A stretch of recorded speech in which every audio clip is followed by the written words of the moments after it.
Hello, தீபாவளிக்கு பாசி பயத்து பணியாரம் சுட்டேங்க. அது இருந்த டென்ஷனில் நிறைய எல்லாம் எடுக்க முடியல. நான் முன்ன சொன்ன மாதிரியே மாவு பச்சை 1 கிலோ வாங்கிக்கினேன்.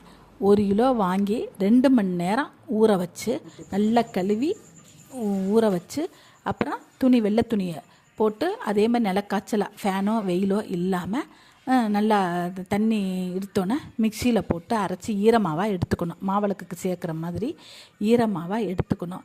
எடுத்து அது 1 மணி நேரம் ஆகும். மாவை காய விட்டுறக்கூடாது. இப்போ காலையில் இடித்து வச்சுட்டோம், ராத்திரி சேர்த்துக்கலாம், நாளைக்கு சேர்த்துக்கலாம்லாம் வரக்கூடாது. இந்த 1 மணி நேரத்துக்குள்ளே மாவு ஈரப்பசையோடு இருக்கணும். அந்த இருக்கும்போது பாசிப்பருப்பை வேக போட்டுக்கணும். என்னப்பா 1 கிலோ அரிசி மாவு பச்சை 1 கிலோவுக்கு 1/4 கிலோ பாசிப்பருப்பு. நல்லா கேட்டுங்க, 1/4 கிலோ பாசிப்பருப்பு 1 கிலோவுக்கு 1/4 கிலோ. அதை வேக போட்டுக்கணும். கரெக்டாக தண்ணியை அளவு வச்சு நம்ம வேக போட்டு எடுத்து வச்சுக்கணும். அப்புறம் வெல்லத்தை 3/4 கிலோ வெல்லம். 1 கிலோவுக்கு எவ்வளோ? 3/4 கிலோ வெல்லம். அந்த 3/4 கிலோ வெல்லத்தையும் நல்லா நச்சு நம்ம பாகு எடுத்துக்கணும். பாகு கிடையாது, வெல்லம் கரைஞ்சா போதும். அதிரசத்துக்கு மாதிரி நம்ம பாகு சேர்க்கக்கூடாது. அதனால் நம்ம வெல்லம் நல்லா கரைஞ்சிடனா நம்ம இன்னொரு பாத்திரத்தில் வடிகட்டிக்கணும். தூசி தும்ப இல்லாமல் நல்லா வடிகட்டிக்கிட்டு அதை நம்ம பாசிப்பருப்பு கெட்டியாக சேர்ந்த மாதிரி வச்சுக்கணும். அந்த பாசிப்பருப்பில் இந்த வெள்ளைப்பாகை ஊற்றணும். ஊற்றி நல்லா ஒன்று சேர உறவு சேர கலந்து வச்சிடணும். ஒரு 2 மணி நேரம் 4 மணி நேரத்துக்கு 2 மணி நேரம் குறைஞ்சது. உடனே இது தயார் பண்ணலாம். அதனால் அது தயார் பண்ணி அதை பாசிப்பருப்பில் ஊற்றி வெந்த பாசிப்பருப்பில் இந்த பாகை ஊற்றி நல்லா கலக்கி ஏலக்காய் போட்டு நச்சு போட்டு நல்லா கலக்கி வச்சிடணும். அது லைட்டாக டேஸ்ட்டுக்காண்டி லைட்டாக ஒரு உப்பு கல் போடலாம். அதை வச்சுட்டு நல்லா ஃப்ரிட்ஜில் வச்ச மாதிரி ஆறணும்.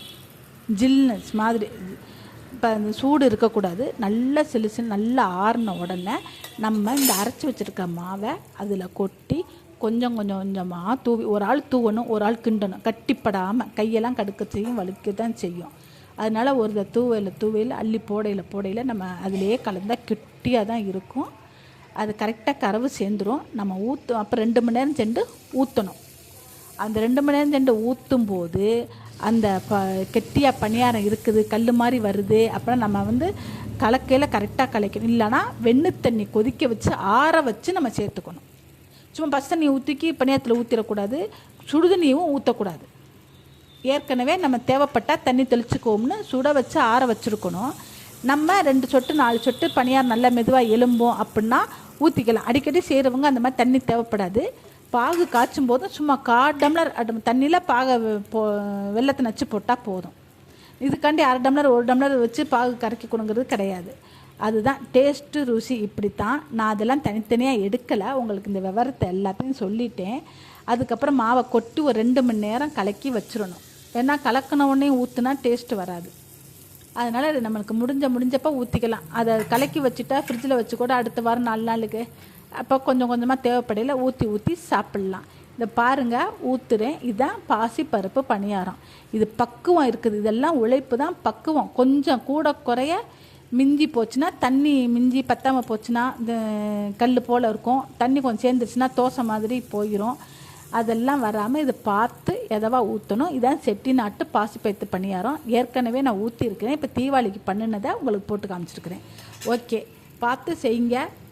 நல்லா செஞ்சு சாப்பிடுங்க. எப்படி இருக்குன்னு கமெண்ட்ஸில் சொல்லுங்கள்.